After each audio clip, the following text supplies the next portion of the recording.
बांग्लादेश में बहुत heavy decision आया है। इंटरनेशनल क्राइम्स ट्रिब्यूनल ने शेख हसीना को डेथ सेंटेंस दे दिया। ये वही हसीना है जो 15 साल तक कंट्री रन करती रही। ट्रायल बहुत टाइम चला और एलिगेशन सिंपल लैंग्वेज में ये थी: 1400 लोग मारना, स्टेट पावर का मिसयूज, प्रोटेस्टर्स पर डायरेक्ट फोर्स, डिसअपीयरेंसेस और टॉर्चर।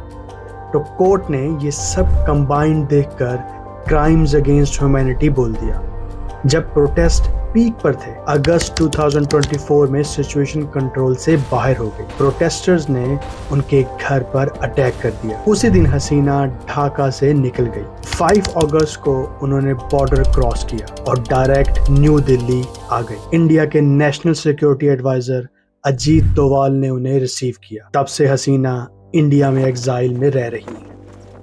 बांग्लादेश अब ऑफिशियली इंडिया से डिमांड कर रहा है कि हसीना को वापस भेजो, लेकिन इंडिया का स्टांस है कि ये केस पॉलिटिकल नेचर का है। दो चीजें इंडिया के माइंड में चल रही। एक, हसीना उनकी क्लोजेस्ट एलाय थी 15 साल तक। इंडिया ने उनके साथ ट्रेड, सिक्योरिटी और बॉर्डर इश्यूज में स्मूथ रिलेशंस देखे। दूसरा, एक्सट्रेडिशन ट्रीटी में एक क्लॉज है, अगर केस पॉलिटिकल हो तो इंडिया हैंडओवर नहीं करेगा।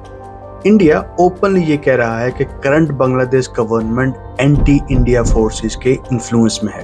हसीना के बाद इंटरिम गवर्नमेंट मोहम्मद यूनुस के अंडर आई और उनकी टोन इंडिया के अगेंस्ट काफी शार्प है। उसके बाद पाकिस्तान के साथ डिप्लोमेटिक रिलेशनशिप्स अच्छे होते दिख रहे हैं। बांग्लादेश ओपनली कह रहा है कि इंडिया हसीना को प्रोटेक्ट कर रहा है और इसी टेंशन की वजह से ढाका पाकिस्तान के साथ ज्यादा कंफर्टेबल हो रहा है। बेसिकली रीजन के अलायंसेस शिफ्ट हो रहे हैं। इंडिया बांग्लादेश रिलेशंस लो पॉइंट पर हैं। बांग्लादेश फरवरी 2026 में इलेक्शंस करने वाला है और वो इलेक्शंस डिसाइड करेंगे कि फ्यूचर में किसका इन्फ्लुएंस होगा। हसीना इंडिया में रहेगी और बांग्लादेश उसे मांगता रहेगा, पर रीजन की स्टेबिलिटी के लिए दोनों कंट्रीज को एक पॉइंट पर कॉम्प्रोमाइज करना ही पड़ेगा। साउथ एशिया का पॉलिटिकल मैप आजकल मूव हो रहा है और हसीना का केस उस मूवमेंट का सेंटर बन गया है।